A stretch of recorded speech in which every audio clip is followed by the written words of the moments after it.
لا حول ولا قوة إلا بالله العلي العظيم أعوذ بالله من الشيطان اللعين الرجيم بسم الله الرحمن الرحيم الحمد لله رب العالمين الصلاة والسلام والتحية والإكرام على البشير النذير السراج المنير الملقب بطه وياسين حبيب إله العالمين أبي القاسم محمد وعلى آله الطيبين الطاهرين الأنجبين الذين أذهب الله عنهم الرجس وطهرهم تطهيرا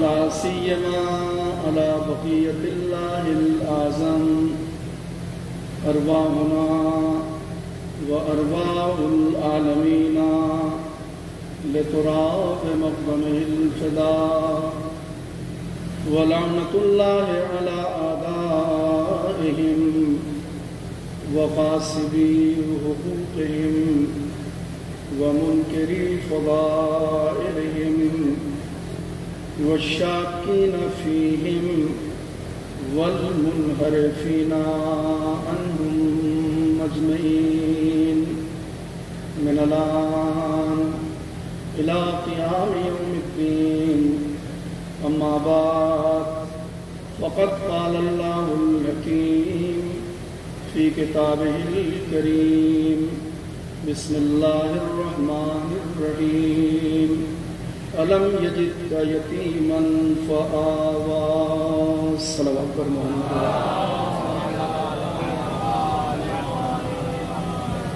ارباب سخن سید واڑے کی یہ سالانہ مجالس جو برسوں سے منعقد ہو رہی ہے اور جب سے ہم نے ذاکری کے میدان میں قدم رکھا ہے اس وقت سے ہی میں حاضری کا شرف مسلسل حاصل کر رہا ہوں. چند سال ادھر ناغا ہو گیا میں حاضر نہیں ہو سکا. 2 دن کی مجلسیں تقریباً مکمل ہونے جا رہی ہیں اور کل بھی ابھی پورا دن باقی ہے. پورے دن آپ نے علماء کے بیان سماعت فرمائے ہیں. چونکہ یہ تبلیغی اور اصلاحی مجلس ہے جو ہیڈنگ آپ نے پوسٹر میں دیکھی ہوگی تو میں نے مناسب یہ جانا کہ اس مرکز کی طرف آپ کو لے آؤں جہاں سے اصلاح کے لیے ماحول ہموار ہوا ہے. میں پہلی مرتبہ تو آیا نہیں ہوں کہ تھوڑی دیر آپ مجھے سمجھیں اور تھوڑی دیر میں آپ کو سمجھوں. علماء بھی کثیر تعداد میں بیٹھے ہوئے ہیں تو کم سے کم اپنی برادری تو ساتھ دے گی. تو میں عرض کر رہا تھا کہ میں ایک ایسی ذات کی طرف آپ کو خالی متوجہ کرنا چاہتا ہوں کہ اگر وہ ذات گرامی نہ ہوتی تو اصلاح ہی نہ ہوتی. ایک. نمبر 2 اصلاحی اور تبلیغی. دوسرا لفظ ہے تبلیغی. اگر اس ذات گرامی نے اپنے روب و جلال اور اپنی صلاحیتوں کے ذریعے تبلیغ کا ماحول نہ بنایا ہوتا تو ایک لفظ تبلیغ عرب میں نہ ہو پاتی. ہندوستان کی بات چھوڑ دی ہے. صلوات پڑھیے.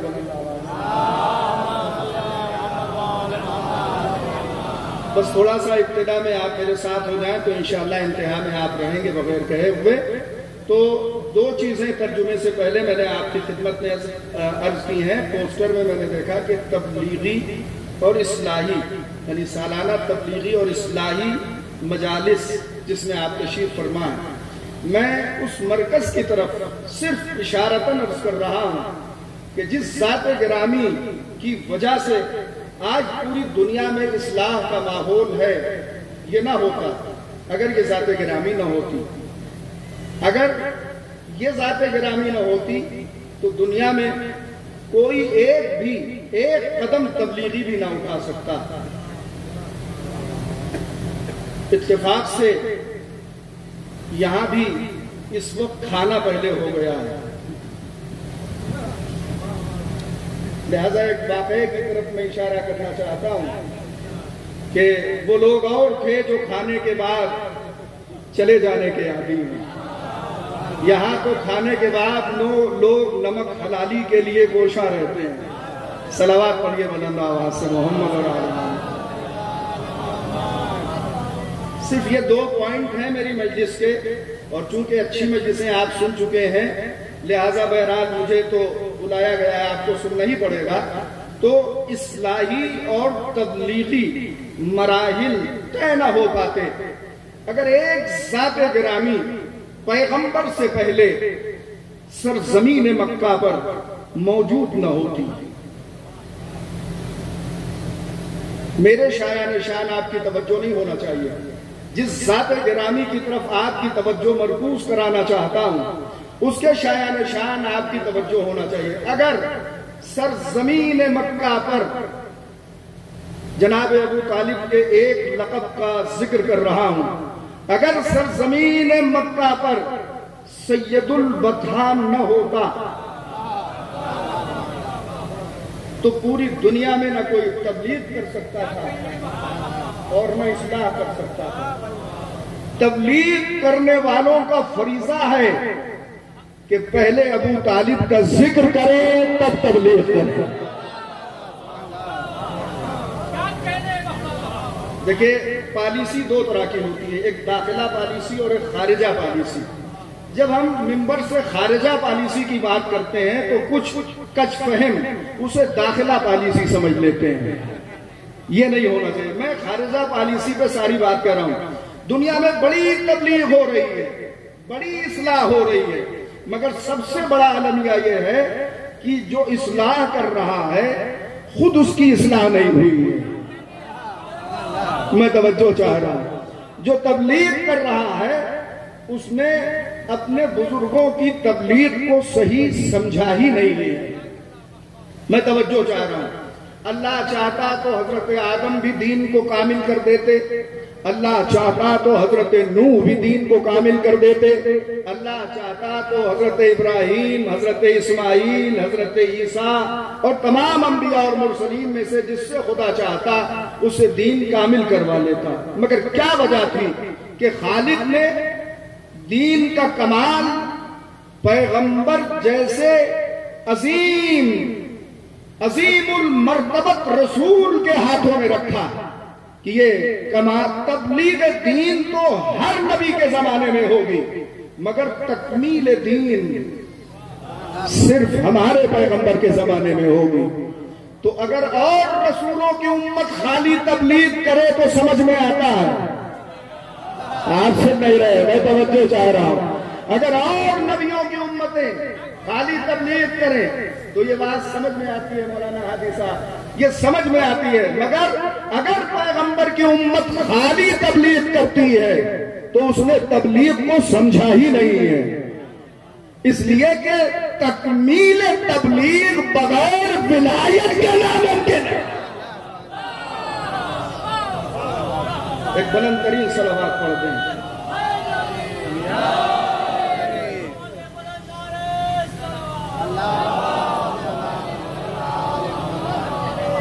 میں معاف کیجئے گا، میں کبھی ممبر پہ آتا ہوں تو رسول اللہ بن کے نہیں بیٹھتا ہوں اور آج سے زیادہ خود کو گنہگار محسوس کرتا ہوں.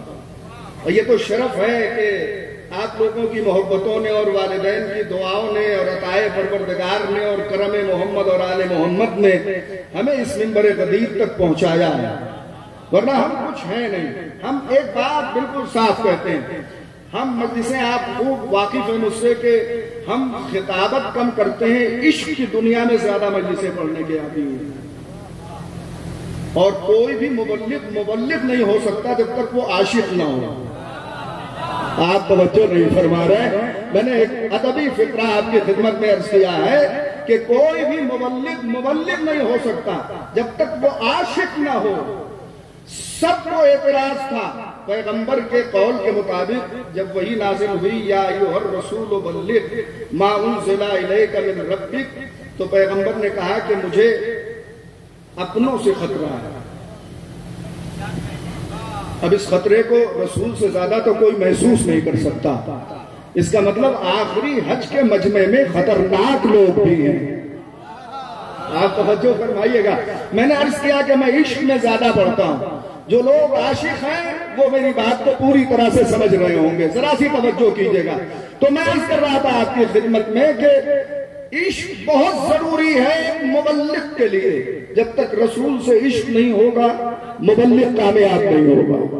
یہاں سے شروع اس لیے کر رہا ہوں تاکہ زخموں کو مرہم لگ جائے۔ ہے آپ کی توجہ، جب تک رسول کا عشق نہیں ہوگا مبلغ کامیاب نہیں ہو سکتا، اور جب تک پیغمبر سے عشق نہیں ہوگا، پیغمبر کی اصلاح خود کے سمجھ میں نہیں آئے گی تو دوسروں کی اصلاح کیا کرے گا۔ تو میں اس کر رہا تھا کہ ترجمہ کرنے کے قریب میں ایک فقرہ اور کہنا چاہ رہا ہوں، اصلاح کیجئے مگر پہلے خود کی اصلاح۔ جہاد سے پہلے جہاد بالنفس ہے، سن نہیں رہے، ایک جہاد میدان والا ہوتا ہے۔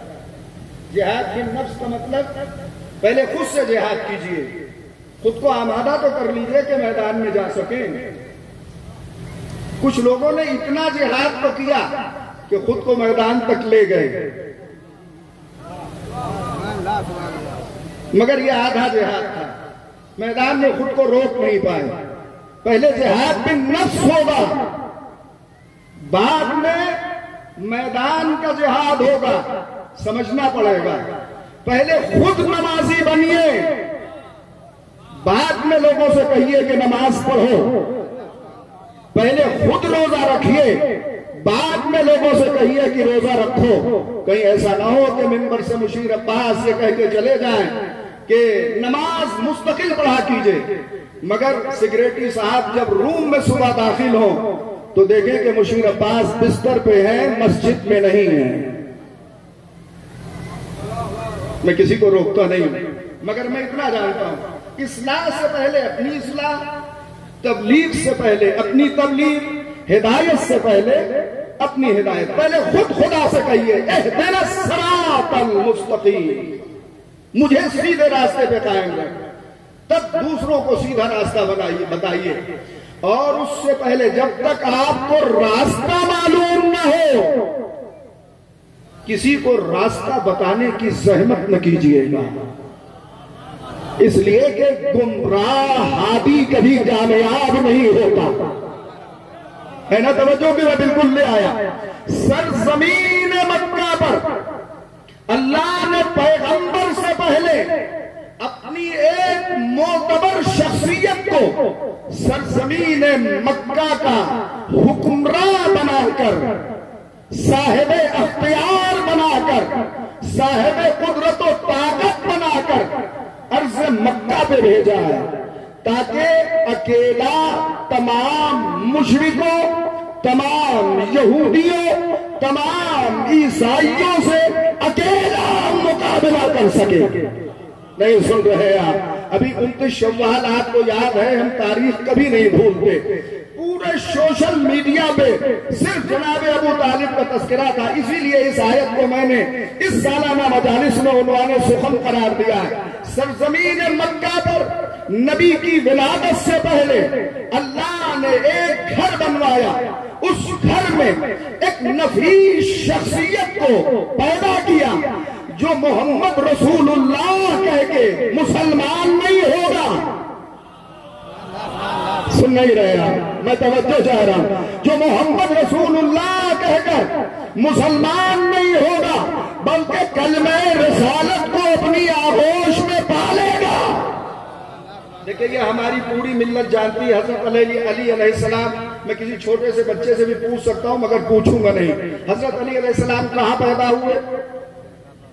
کہاں پیدا ہوئے؟ کعبہ ہوگا نہ کہیے اللہ کے گھر میں پیدا ہوئے. مولائے کائنات کہاں پیدا ہوئے؟ اللہ کے گھر میں پیدا ہوئے. جتنا زور ہم علی والوں کا یہ سمجھنے میں لگا کہ علی کہاں پیدا ہوئے، اگر آپ نے یہ محسوس کیا ہوتا کہ نبی کہاں پیدا ہوا. میں توجہ چاہ رہا ہوں، ذرا سا غور فرمائیے گا. آپ کا نبی کہاں پیدا ہوا؟ سید الاولیاء تو اللہ کے گھر میں پیدا ہوا، مگر سید الانبیاء، میں 52 گاؤں کے سید بارے میں یہ لفظ استعمال کر رہا ہوں. سید الانبیاء کہاں پیدا ہوا؟ کس کے گھر پیدا ہوا؟ عظمت میں کوئی کمی نہیں ہے. اللہ جسے چاہے جہاں پیدا کرے. میں توجہ چاہ رہا ہوں.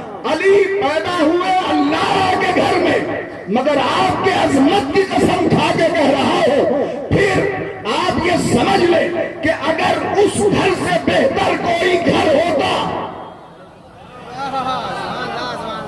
تو اپنے نبی کو خدا وہاں پیدا کرتا. آپ کو معلوم ہے شاب ابو طالب نہیں، ابو طالب کے حجرے میں نبی کی ولادت ہوئی. اس کا مطلب مکان ابو طالب اتنا پرعظمت ہے کہ پوری دنیا میں ایسا مکان ہی نہیں تھا جہاں خدا کا آخری نبی پیدا ہوتا. عشق میں سنیے، میں پھر آپ کو دعوت عشق دے رہا ہوں. عشق میں سنیے، اور خدا نہ خواستہ آندھی طوفان میں اس لفظ کو نہ اڑائیے گا، اس لیے کہ ہم نے عشق کو حیا کی چادر میں دیکھا ہے، بے حیائی کی چوکھٹ پر نہیں. حیات کی توجہ نا، تو اب آپ توجہ فرمائیں. ایک شخصیت کو خدا نے خانہ عبد المطلب نے پیدا کیا، جسے کنیت کے حساب سے ابو طالب کہتے ہیں. ترجمے کا وقت آ گیا ہے. نام عمران ہے. عبد المطلب کی اولاد میں ان سے زیادہ وجیح کوئی نہیں تھا، ان سے زیادہ صاحب مرتبہ کوئی نہیں تھا، ان سے زیادہ کسی کے پاس فضیلت نہیں تھی. خانہ کعبہ کی کلید ان کے ہاتھ میں، آب زمزم کی ذمہ داری ان کے ہاتھ میں، آنے والے زائرین کے خورد و نوش کا اہتمام، میں توجہ چاہ رہا ہوں، ان کے ہاتھ میں. آتے تھے خدا کے زائر، کھلاتے تھے ابو طالب. ایک صاحب مجھ سے کہنے لگے کہ حضرت علی علیہ السلام آپ کے عقیدے کے مطابق 3 دن خانہ کعبہ میں رہے. میں نے کہا جی ہاں. تو کہا وہاں کھانے پینے کا انتظام کہاں سے ہوا؟ میں نے کہا خدا کے گھر کی ذمہ داری جس نے سنبھالی ہے اس کا بھروسہ خدا پہ ہے. آپ سن نہیں رہے، میں توجہ چاہ رہا ہوں. تو میں عرض کر رہا تھا سب کچھ ان کے پاس ہے. کلید خانہ کعبہ ان کے پاس، تولیت ان کے پاس، طعام کا انتظام ان کے پاس. ساتھی کوثر کا بابا ہے نا، اس لیے آب زمزم. میں توجہ چاہ رہا ہوں. حضرت اسماعیل کی ایڑیوں سے پھوٹنے والا چشمہ ہے. کسی اور کو یہ حق پہنچتا بھی نہیں تھا، اس لیے کہ باپ دادا کی میراث پر بیٹے ہی کو حق حاصل ہوتا ہے.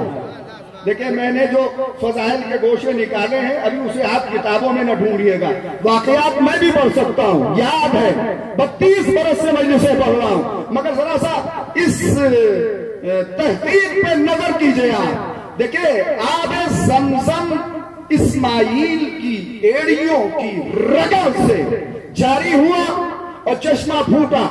آج تک وہ پانی موجود ہے.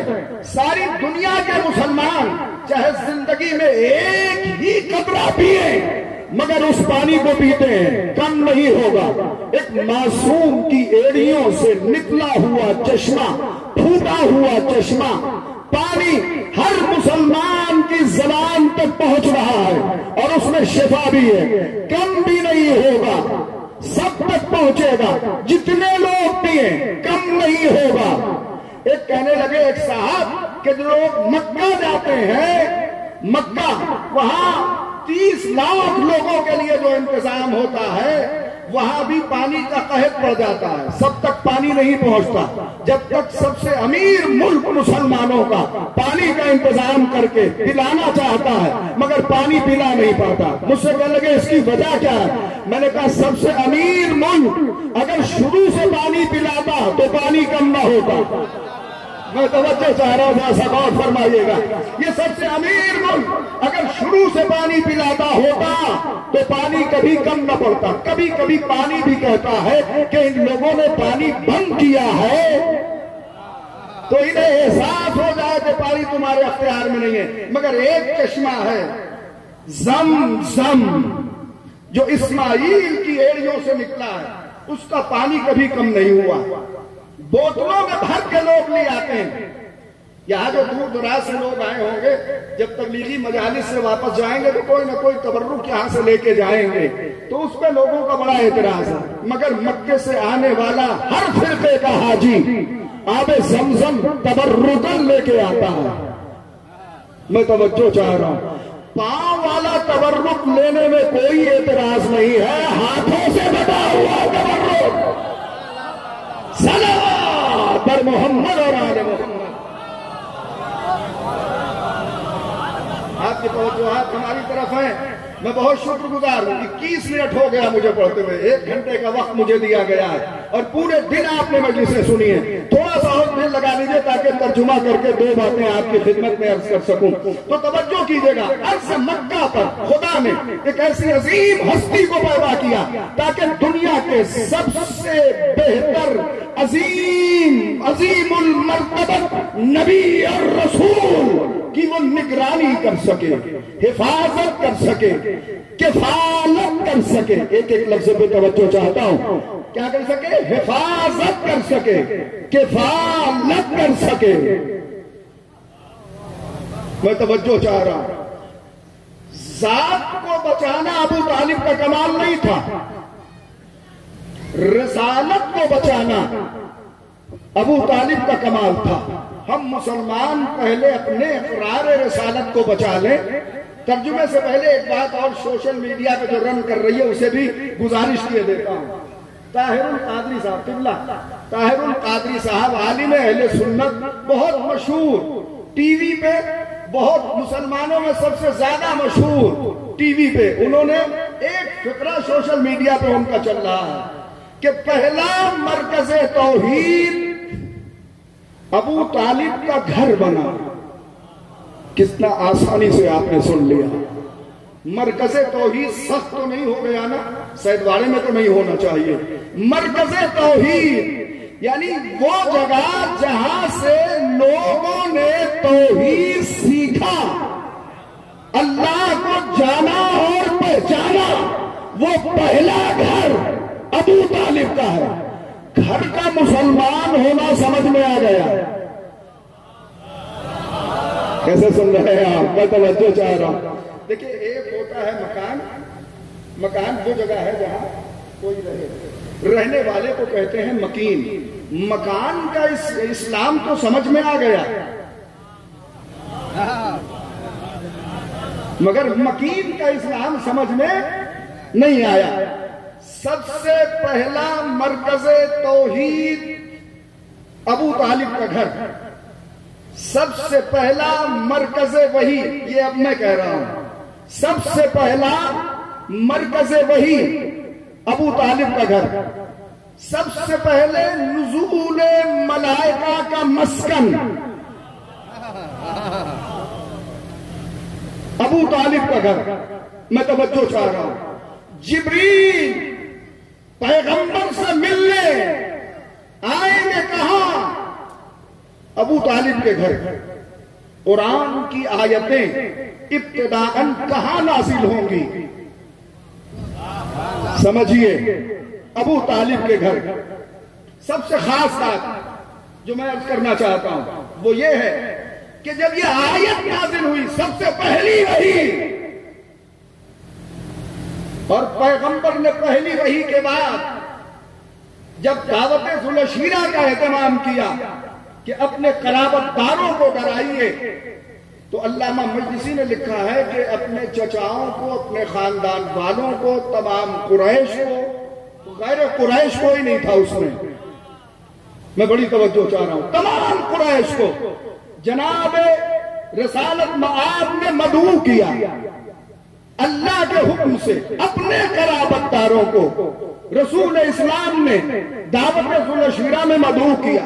مگر آپ کو بتا دوں سارے لوگ آ کے سامنے بیٹھ گئے، جیسے یہ سارا مجمع میرے سامنے بیٹھا ہوا ہے اور میں منبر پہ بیٹھا ہوا ہوں، تو مرکزی حیثیت پہ رسول اسلام ہے، سارا قبیلہ پیغمبر کے سامنے بیٹھا ہوا ہے، اور پیغمبر ان سے کہہ رہے ہیں قولوا لا الہ الا اللہ تفلحوا، کہو لا الہ الا اللہ فلاح پاؤ گے۔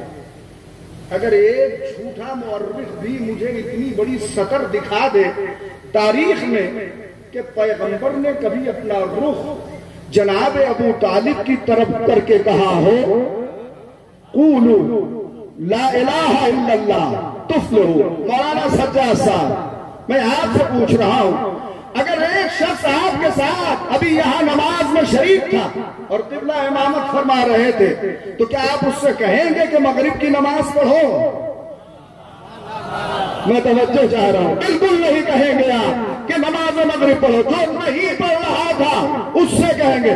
پیغمبر کا سب سے کہنا کہ لا الہ الا اللہ کہو، اس بات کی دلیل ہے کہ ابھی یہ مسلمان نہیں ہے، اور جناب ابو طالب سے نہیں کہا۔ اب آئیے آپ تاریخ کا بایو ڈاٹا دیکھیں گے تو آپ کو سمجھ میں آئے گا۔ ابو طالب بیٹھے نہیں ہیں سب کے ساتھ، کھڑے ہیں، پیغمبر کھڑے ہیں، ابو طالب کھڑے ہیں، بقیہ سب بیٹھے ہیں۔ میں توجہ چاہ رہا ہوں، آپ خود رتبہ پہچانیے کہ کون کتنا بڑا ہے۔ میں توجہ چاہ رہا ہوں، پیغمبر کے ساتھ مکے میں کسی کی حیثیت نہیں تھی کہ کھڑا ہو جائے سوائے ابو طالب کے۔ میں توجہ چاہ رہا ہوں، ذرا سا غور فرمائیے گا۔ لیکن میں یہ پوچھ رہا ہوں کہ جب ابو طالب کو بٹھایا نہیں پیغمبر نے تو کس لیے ابو طالب کو بلایا گیا تھا؟ کہا اس زمانے میں تو آپ کے سمجھ میں آ جائے گا، جب کوئی وزیر آتا ہے تو ایک کوئی محافظ اس کے ساتھ رہتا ہے، سب بیٹھ جاتے ہیں۔ سنی نہیں رہے آپ، دیکھیں اب جنرل لانے سے وہ سمجھ لیجئے سب بیٹھ جاتے ہیں، مگر وہ نہیں بیٹھتا، اس کی نگاہ صرف ایک بات پہ رہتی ہے، یہ محفوظ رہے۔ اگر کسی نے زبان کھولنے کی طاقت کی تو آج تو وہ نشانہ لے لیتا ہے، مگر کل زبان سے ہی نشانہ لیا گیا۔ میں کیا عرض کر رہا ہوں، ابو طالب کے محافظ رسالت جیسے ہی کسی نے کہا کہ انہوں نے جادو کیا، ان کی کیا بات سنو گے، تو ابو طالب نے کہا اگر ہاتھ اٹھایا، صلوات پڑھنے بلند آواز سے،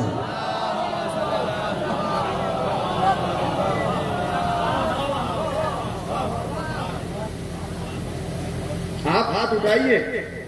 یہاں تو ابو طالب کی تائید میں ہاتھ اٹھ رہے ہیں، یہاں تو پیغمبر کی تائید میں ہاتھ اٹھ رہے ہیں، یہاں تو عصمت کی تائید میں ہاتھ اٹھ رہے ہیں۔ اگر کسی نے ہاتھ اٹھایا تو ہاتھ توڑ دوں گا۔ خدا کی قسم، رب ذوالجلال وحدہ لا شریک کو ابو طالب کی یہ ادا بہت پسند آئی۔ اسے عشق میں سنیے، نکتہ نہیں ہے یہ، بہت پسند آئی۔ فوراً آواز آئی تبت یدا، میں توجہ چاہ رہا ہوں، تبت یدا ابی لہب، ابی لہب کے ہاتھ شل ہو جائیں۔ اب سمجھیے آپ منزلت اور مقام جناب ابو طالب کا، کہ آواز آ رہی ہے ابی لہب کے ہاتھ شل ہو جائیں، اور ہو گئے، ٹوٹ گیا ہاتھ، شل ہو گیا ہاتھ۔ کہا کس نے تھا؟ یہ ہوتا ہے محافظ. اگر کسی نے ذرا سا بھی مجمع سے وزیر محترم کی طرف کچھ گستاخی کرنا چاہی تو فوراً اب مزہ آئے گا ترجمہ کرنے میں. علم یجد کا سید بارے میں اتنی وضاحت کی ضرورت کب سے ہونے لگی؟ آیت پڑھتے ہی آیت ہونا چاہیے. اور کر رہے ہیں بغیر رکوع کے ہم نہیں رکے ہیں. جب لازم وقف آیا تبھی رکے ہیں. تب غور کر رہے ہیں آپ. علم یجد کا یتیمن، اے میرے پیغمبر ہم نے جب تجھے یتیم پایا تو بغیر کسی پناہ کے تجھے نہیں چھوڑا. کیسے بیٹھے ہیں آپ؟ فآوا، آوا کے مطلب اس کا ترجمہ جب یہاں ہوگا تو اس کے معنی ہوں گے پناہ. کیا؟ پناہ. جب میں نے تجھے یتیم پایا تو میں نے تجھے بے پناہ نہیں چھوڑا، یعنی بے سہارا نہیں چھوڑا. اس کا مطلب ہم سمجھ نہیں پائے. اس کا مطلب ہوتا کیا ہے کہ جب تجھے یتیم پایا تو بے سہارا نہیں چھوڑا، بغیر پناہ کے نہیں چھوڑا. یہ خدا کہہ رہا ہے. تو کون سی پناہ تھی پیغمبر کی جس پناہ میں خدا نے اپنے نبی کو دیا؟ نہیں. ایک حدیث پڑھ دیتا ہوں میں جسے حدیث قدسی کہتے ہیں. ولایت علی ابن ابی طالب حصنی فمن دخل حصنی امن من عذابی. علی کی ولایت میرا ایک مضبوط قلعہ ہے. فمن دخل حصنی، مضبوط قلعہ نہیں، میرا مضبوط قلعہ ہے. میں توجہ چاہ رہا ہوں.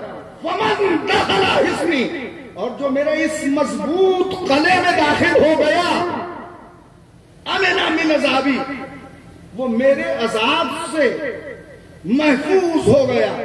تو سمجھے آپ پناہ کسے کہتے ہیں؟ کسے کہتے ہیں پناہ؟ اس پناہ کا نام ہے ابو طالب، جس میں رسالت محفوظ رہے گی. آپ سن نہیں رہے ہیں؟ توجہ کیجیے گا بھائی. وہ پناہ ہے ابو طالب جس میں رسالت محفوظ رہے گی. آج کی مجلس میں میں صرف یہی بیان کروں گا کہ اصلاح کس کی وجہ سے ہوئی، تبلیغ کس کی وجہ سے ہوئی. نہ اصلاح ہوتی اگر ابو طالب نہ ہوتے، نہ تبلیغ ہوتی اگر ابو طالب نہ ہوتے. کوئی لا الہ الا اللہ سنتا ہی نہیں. قبلہ تشریف فرمائیں. جب ذاکر کو بلاتے ہیں تو یہ اس سے پہلے تھوڑا سا ماحول. میرے لیے تو انہوں نے یہ کہہ کے بات ختم کر دی کہ وقت نہیں ہے، اس لیے میں بغیر کسی تمہید کے قبلہ کو بلا رہا ہوں. کبھی کبھی تو بالکل اختصار ہو جاتا ہے، اور وہ اختصار ہوتا ہے کہ موصوف سے گزارش ہے کہ تشریف لائیں. اس موصوف کا مطلب سمجھے آپ؟ موصوف کا مطلب ہے کہ موصوف کا نام نہیں جانتے. میں توجہ چاہ رہا ہوں. تو یہ ہوتا ہے. اب آپ توجہ کیجیے گا. ماحول بنایا جاتا ہے تو پیغمبر نے آ کے ہی کہا قولوا لا الہ الا اللہ، کہو لا الہ الا اللہ فلاح پاؤ گے. تو لا الہ الا اللہ یہ پیغام پیغمبر کا سدا بصہرا ہو جاتا ہے. یہ زیادہ کھانے والے لوگ، کم سمجھنے والے لوگ کبھی بھی لا الہ الا اللہ سن کے نہ جاتے اگر ابو طالب ماحول نہ بناتے. جب ڈانٹ پھٹکار کر خاں صاحبیت میں بٹھا دیا، اب تو میری زبان سمجھ لیجیے، ڈانٹ پھٹکار کر. میرے استاد مولانا محمد حسین نجفی صاحب کہا کرتے تھے کہ دنیا میں سب سے بڑے خان تو جناب ابو طالب تھے. مزاح میں کہا کرتے تھے، اس لیے کہ جو انہوں نے پھٹکار لگائی تو کسی مشرک کی ہمت نہیں پڑی. اچھا ایمانداری سے بتائیے، آپ کے گاؤں میں کوئی آپ کا ہم مذہب اگر آپ کی مخالفت کرے تو آپ کہیں گے کہ آپ سید ہو کہ ایک سید کی مخالفت کر رہے ہیں؟ نہیں کہیں گے؟ غیر تو غیر، آپ سید ہو کے سید کی مخالفت کر رہے ہیں، یہ تو اتنا تو کہیں گے نا۔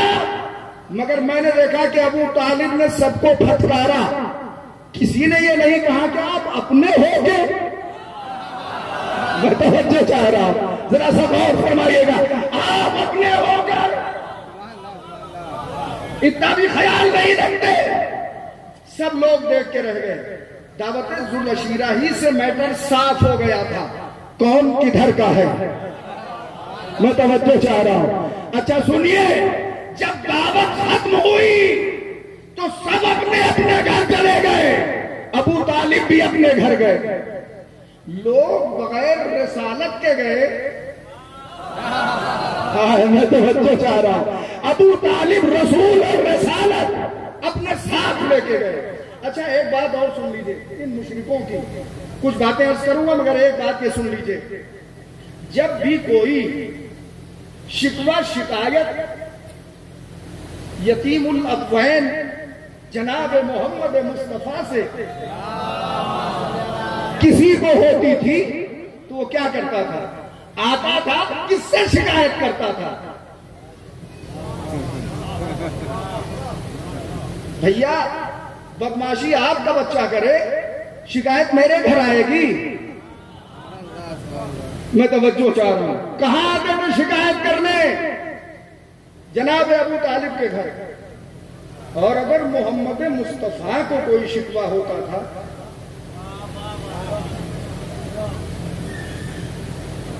تو کس سے کہتے تھے؟ چچا جان۔ دیکھیں حرف تخاطب میں جو رمق حیات ہے وہ میں آپ تک پہنچانا چاہ رہا ہوں۔ چچا، فلاں مشرک کے بیٹے نے مجھے پتھر مارا۔ میں توجہ چاہ رہا ہوں۔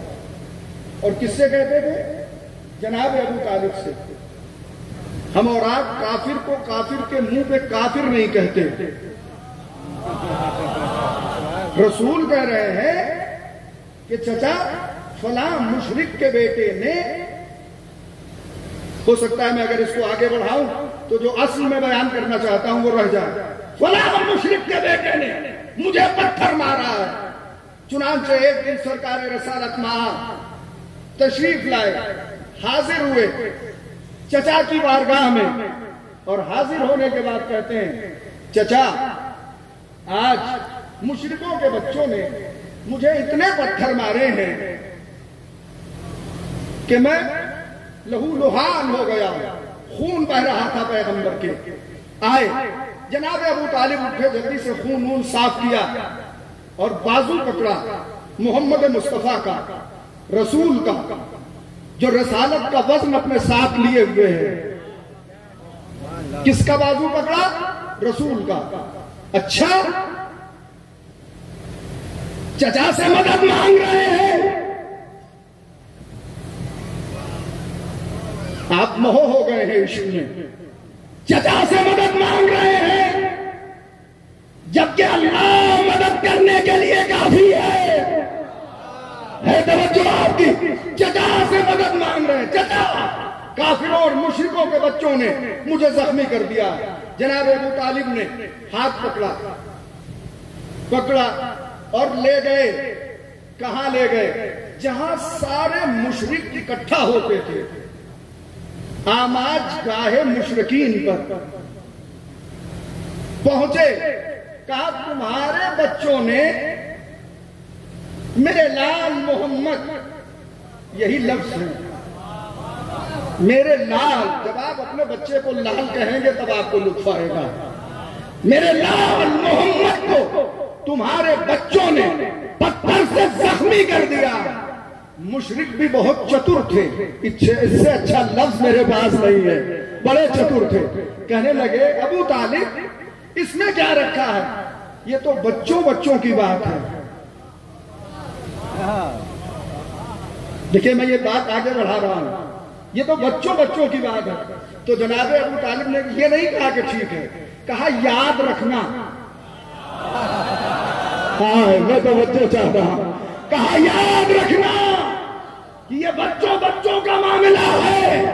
اس میں بڑوں سے کیا مطلب، یہ کہہ کے اپنے لال محمد مصطفیٰ کا بازو تھاما اور تھام کے رسالت کو اپنے گھر تک لے آیا. میں نے پڑھ دی. ابو طالب مشرکوں کے درمیان سے رسالت کا بازو پکڑ کے اپنے گھر تک لے آئے. دوسرا دن ہوا، محمد مصطفیٰ، جو لوگ تبلیغ کرتے ہیں ان کو یہ جگرا رکھنا چاہیے، روز نکلتے تھے پیغمبر، چاہے زخمی ہو یا نہ ہو، پتھر بھر سے، مگر تبلیغ سے باز نہیں آئے. دوسرے دن پھر صبح تیار ہو گئے، اور خدا کی قدرت کا یہ معجزہ تھا. ہمیں پتا نہیں کہ کیسے کیا ہوا، جو پہلے دن کا زخم تھا وہ دوسرے دن صبح دکھائی نہیں پڑا. اگر اب نہیں بولے تو مسائل پڑھ دوں گا.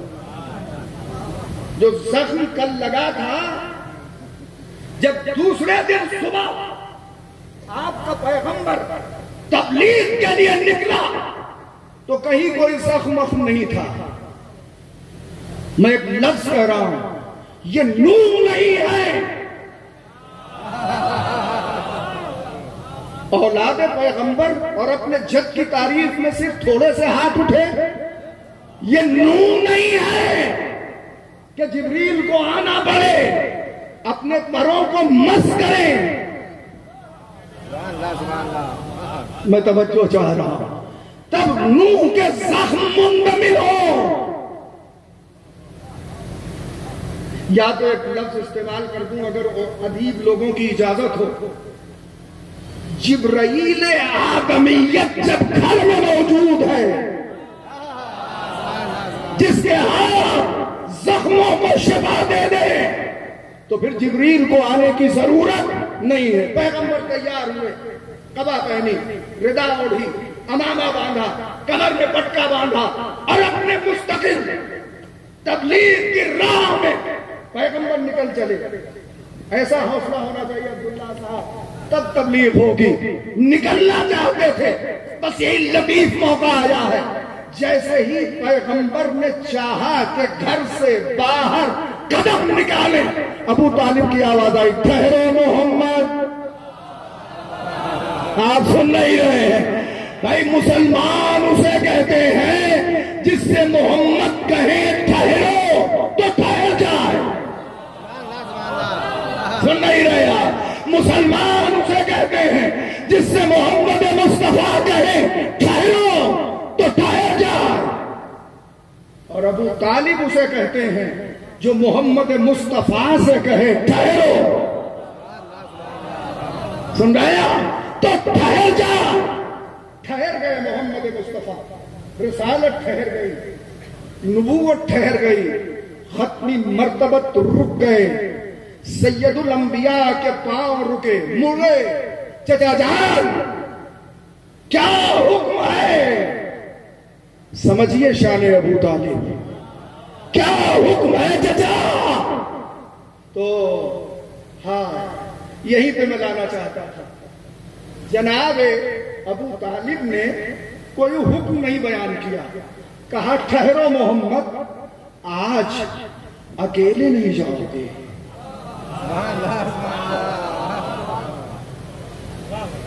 یہ مجھے مجبوراً پڑھنا پڑا، میں واقعات پڑھنے کا عادی نہیں ہوں. میری تقریر کا رخ بس لفظوں سے آگے بڑھتا رہتا ہوں، مفاہیم پیش کرتا ہوں، مگر مجھے پڑھنا پڑا. ٹھہرو، آج اکیلے نہیں جاؤ گے. ٹھہر گئے محمد مصطفیٰ. پھر ایک اور آواز اٹھی، علی. کیا شان ابو طالب ہے، انہیں ہی اختیار ہے کہ کہیں محمد ٹھہرو، علی آؤ. میں توجہ چاہ رہا ہوں، جس کی اتباع نبوت اور رسالت کرے اسے ابو طالب کہتے ہیں.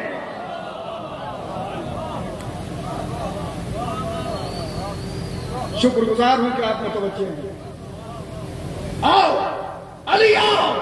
نبی ٹھہرے ہوئے ہیں، جاؤ محمد کے ساتھ جاؤ. بھائی اتنا ہی کہا اور کچھ نہیں کہا.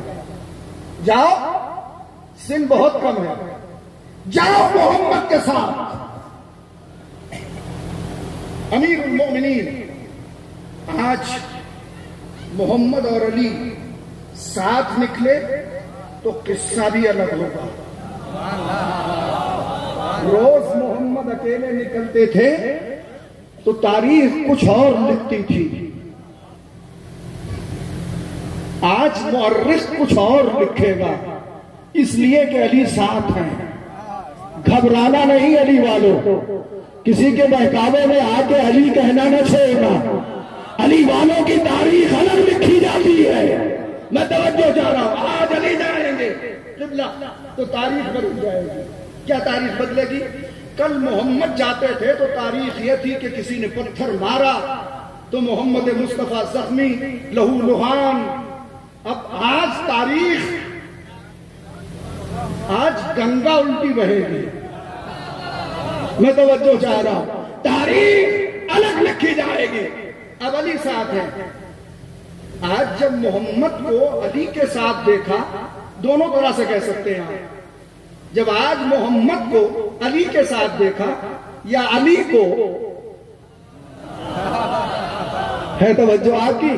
کبھی کبھی خطابت میں بھی شاعری ہوتی ہے. یا علی کو محمد کے ساتھ، محمد کو علی کے ساتھ دیکھا تو آنے والے خرد برد نسل کے بچے آپس میں کچھ چینی گوئیاں کرنے لگے. مگر چونکہ ماں باپ نے عادت بگاڑ رکھی تھی، لہذا عادتاً انہوں نے پتھر اور کنکریوں کو پیغمبر کی طرف پھینکنے کا ارادہ کیا. آیا نہیں کوئی پتھر. عظمت علی کی قسم، اگر ایک پتھر پیغمبر تک آ جاتا تو یہ علی کی تاریخ نہ ہوتی. جیسے چاہا کہ پتھر پھینکے، ایک کھجور کی گٹھلی دامن سے نکالی. یہ طفلی کی جنگ ہے، جوانی کی نہیں. کیسے بیٹھے ہیں آپ؟ یہ طفلی کی جنگ ہے، جوانی کی نہیں. ایک کھجور کی گٹھلی نکالی، مارا، نشانے پہ لگی. خالی چوٹ نہیں آئی، جو مستقبل میں ہاتھ بنتا اسے توڑ دیا. ایک کھجور کی گٹھلی نے مشرک کے بیٹے کا ہاتھ توڑ دیا. چلایا زور سے، ارے باپ رے باپ. علی میں یہی طاقت ہے کہ مخالفین کو باپ یاد دلا دیتا ہے. نہیں، ایسے نہیں. باپ یاد دلا دیتا ہے، چاہے باپ ہو یا نہ ہو. میں توجہ چاہ رہا ہوں، ارے باپ رے باپ. کسی نے آنکھ سے گھور کے دیکھنا چاہا، ایک گٹھلی ادھر ماری، آنکھ پھوٹ گئی.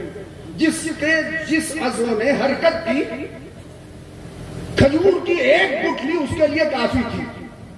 آج فوج ہار گئی، ابو طالب کا بیٹا جیت گیا. تاریخ پلٹ گئی. سن لیں، تاریخ پلٹ گئی. اب یہ بچے اپنے گھروں میں پہنچے، اپنے ابا سے کہا، آج کیا لطف آتا نہیں آیا.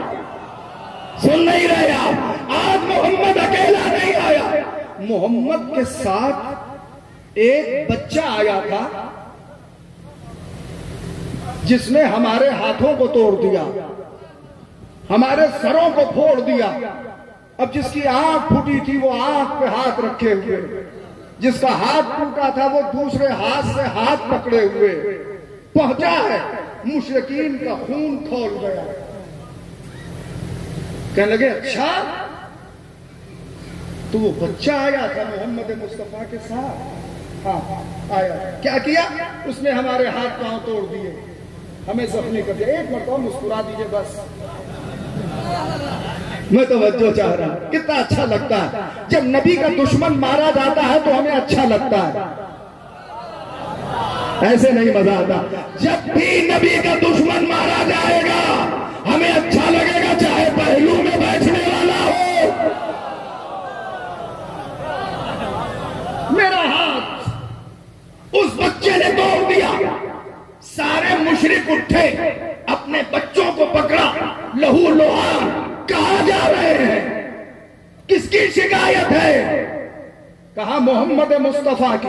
آئے ابو طالب کے دروازے پر، کھٹکھٹایا، دروازہ کھلا، سرکار ابو طالب اپنی شان کے ساتھ دولت سرا سے، شریعت قدا سے، ایسے ہی سنے گے کیا، باہر نکلے۔ پوچھا کیا بات ہے، سب لوگ اکٹھا ہو کے آئے ہو؟ کہا آپ پوچھ رہے ہیں کیا بات ہے؟ آج محمد کے ساتھ ایک بچہ گیا تھا، اس نے ہمارے بچوں کے ہاتھ پاؤں توڑ دیے، یہ ہے دیکھیے زخمی حالت میں۔ جناب ابو طالب نے کہا صحیح کہہ رہے ہو؟ کہا ہاں، آپ خود دیکھ لیجئے، اس بچے نے ہمارے بچوں کو زخمی کر دیا ہے۔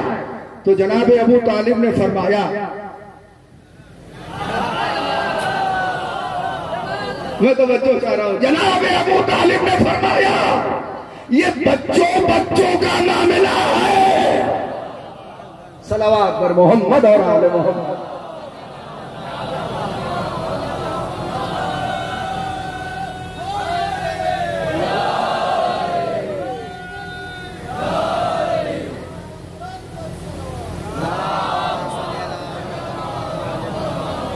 اکیاون منٹ میں ایک نعرہ حیدری، مل کے درود پڑھیے۔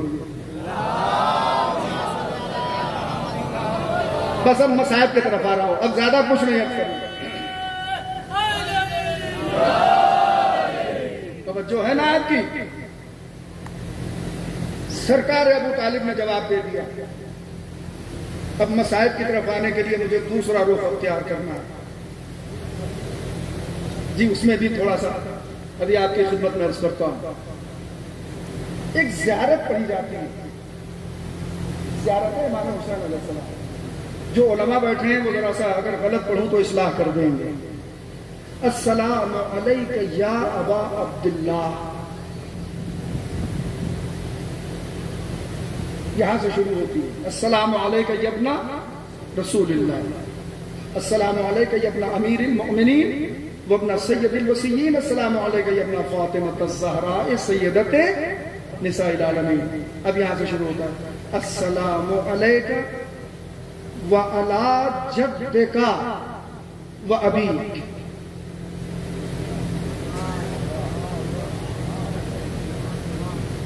علماء سے اصلاح چاہتا ہے، السلام علیک وعلی جدک وابیک۔ کیا مراد ہے مجھ سے مطلب نہیں ہے۔ جب آپ سے کہا جائے آپ کے جد کون، تو کس کا نام لیں گے؟ میں آپ سے پوچھ رہا ہوں، بڑے سناٹے ہیں آپ لوگ بیٹھ گئے ہیں، ترجمہ تو کر رہا ہوں۔ سلام ہو آپ پر اور آپ کے دادا اور آپ کے والد پر۔ جب میں نانا بھی آتا مجھے پتا، مگر سب سے پہلے جد میں کون آئے گا؟ قبلہ کون آئے گا؟ دادا آئے گا۔ تو جب امام حسین علیہ السلام کو آپ سلام کرتے ہیں، جو کہتے ہیں السلام علیکہ، آپ پر سلام ہو، وعلی جدک، اور آپ کے جد پر سلام ہو، تو ذہنی تبادر میں سب سے پہلے کس کا ذکر آئے گا؟ ابھی واضح نہیں ہوا کیا؟ سلام ہو آپ پر اور آپ کے جد، یعنی آپ کے دادا، کہہ دوں کیا؟ جناب ابو طالب پر۔ میں توجہ چاہتا ہوں، اگر یہاں سے واضح نہیں ہوگا تو ایک دعائے سلام کے امام زمان ہے، وہاں سے واضح ہوگا۔ وعلی جدک وابیک وعلی امک واخیک وعلی تسعۃ المعصومین من ذریتک وبنیک۔ ذرا سا توجہ کریں، سب سے آخری فقرہ کیا ہے؟ السلام علیکم یا ساداتی جمیعا ورحمت اللہ وبرکاتہ۔ یہ کون ساداتی ہیں مجھے پتا نہیں، آپ سے بہتر کوئی نہیں سمجھ سکتا، اس لیے کہ آپ کی خود کی تاریخ ہے یہ میری تاریخ نہیں ہے۔ ہم تو ساتھ میں رہ کے منا منا ہو سکتے ہیں، منی نہیں۔ میں توجہ چاہ رہا ہوں، دیکھیں ہم منا میں تو آ سکتے ہیں، منی میں نہیں آتے۔ منی میں خاص لوگ ہیں۔ السلام علیکم یا ساداتی جمیعاً ورحمت اللہ وبرکاتہ۔ یہ کون سادات ہے؟ جد کہہ دیا، اب کہہ دیا، کہہ دیا، اخ کہہ دیا، یعنی دادا، نانا، بھائی، ماں، پھر اس کے بعد اولاد میں 9 امام۔ اب بچا کون؟ ذرا سا سمجھیے، آپ فرش پہ بیٹھے ہیں ٹھیک ہے، مگر آپ کی عظمت عرش پہ ہے، ذرا سی توجہ کیجیے گا۔ اس سے مراد ہے کون؟ یہ ساداتی جو پوری دنیا میں سادات پھیلے ہوئے ہیں، یہ ان پہ سلام کیا جاتا ہے، یا ساداتی جمیعاً۔ تو جب نبی کی آل جو آنے والی ہے قیامت تک، اس پہ سلام ہو سکتا ہے۔ میں توجہ چاہ رہا ہوں، تو کیا جو نبی کے اجداد میں ہے وہ لائق سلام؟ اچھا، ہو سکتا ہے کچھ لوگ مطمئن نہ ہوں، اب مطمئن ہوں گے۔ پڑھیے دعائے سلامتی امام زمان۔ اللہم کن لولیک الحجۃ ابن الحسن۔ اس وقت مجھے لگ رہا ہے جیسے معبود شریف ہو رہی ہے۔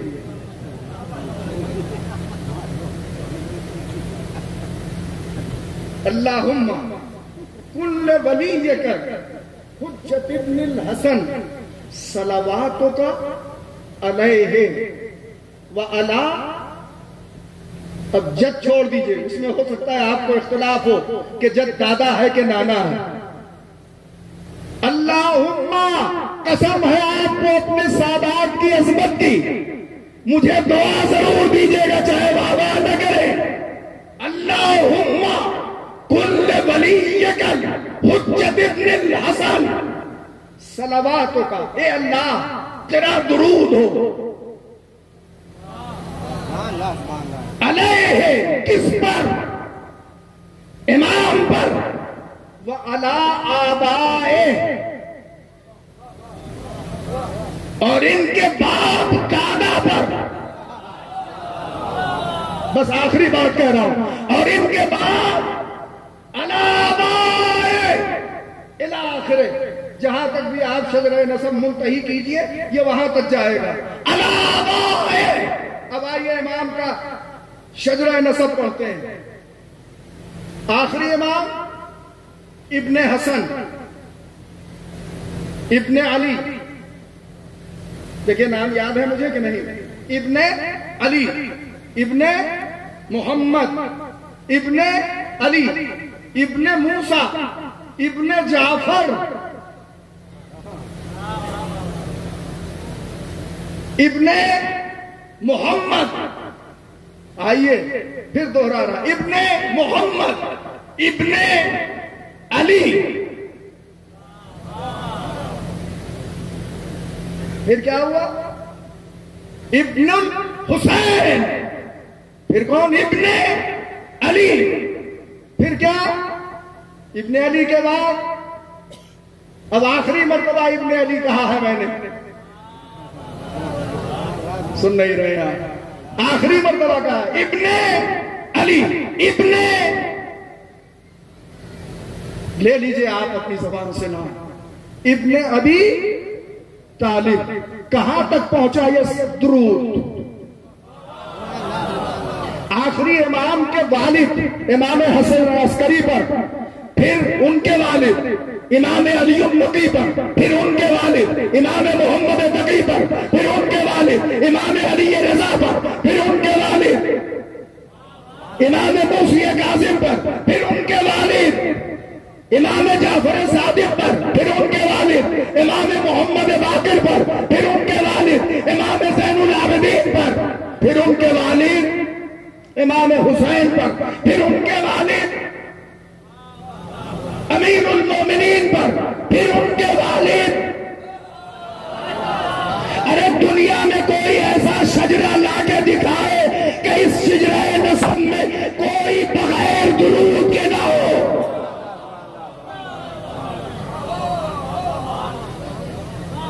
صلواتک علیہ وعلی آبائہ. اس سے بڑی عظمت کیا بیان کی جائے؟ جتنی ہماری پہنچ ہے اتنا ہی بیان کریں گے. وعلی آبائہ. جناب ابو طالب درود میں بھی شریک ہیں، اس لیے کہ یہ معصوم کے فطرے ہیں، ہمارے آپ کے نہیں ہیں. اللہم کن لولیک الحجۃ ابن الحسن صلواتک علیہ وعلی آبائہ. باپ دادا جتنے بھی ہیں سب پر درود ہو، مشیر عباس کا نہیں، اللہ کا درود ہو. یہ ہے سرکار ابو طالب. میں اس سے زیادہ کچھ کہنا نہیں چاہتا ہوں، اس لیے کہ وقت پورا ہو چکا ہے اور 1 گھنٹے ہو گئے مجھے بولتے ہوئے. اب صرف مصائب کا وقت بچا ہے.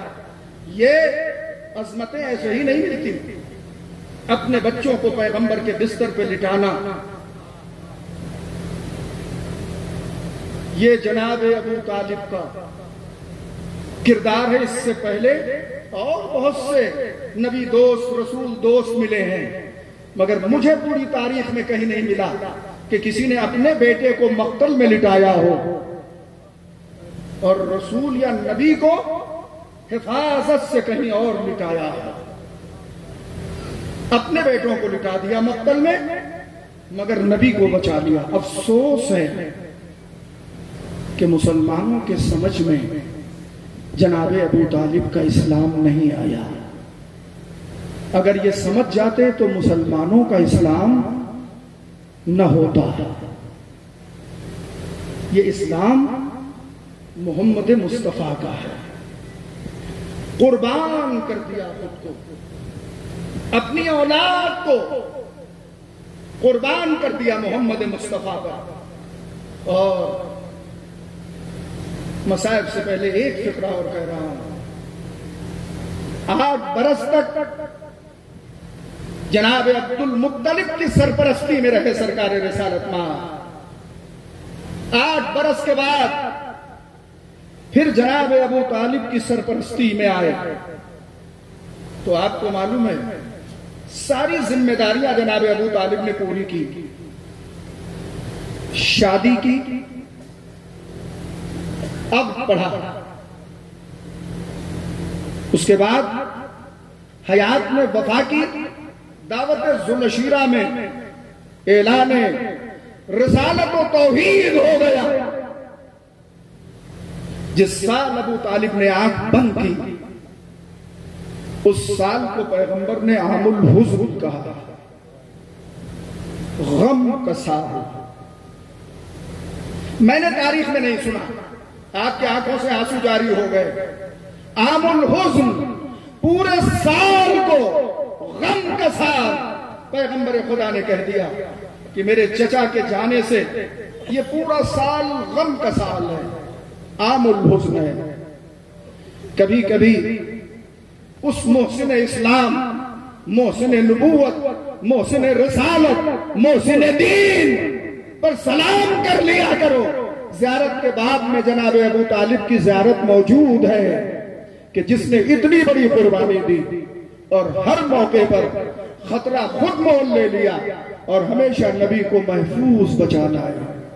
اعلان رسالت کے بعد جب ابو طالب نے آنکھ بند کی تو پیغمبر کے آنکھوں سے آنسو ٹپکنے لگے. پیغمبر روئیں اور ہمارے آنکھ سے آنسو نہ بہے. پیغمبر زارو قطار رو رہے تھے اپنے چچا کے انتقال پرملال پر. جناب محمد مصطفیٰ کے آنکھوں سے آنسو بہ رہا ہے. زارو قطار آپ کا پیغمبر گریہ کر رہا ہے. چچا مجھے کس کے چھوڑ کے جا رہے ہیں؟ اجرکم اللہ. پروردگار آپ کو کسی غم میں نہ رلائے. پھر بھی پیغمبر فرماتے ہیں کہ جتنی مصیبتیں تمام انبیاء اور مرسلین پہ پڑی اتنی مصیبتیں اکیلے مجھ محمد پہ پڑی.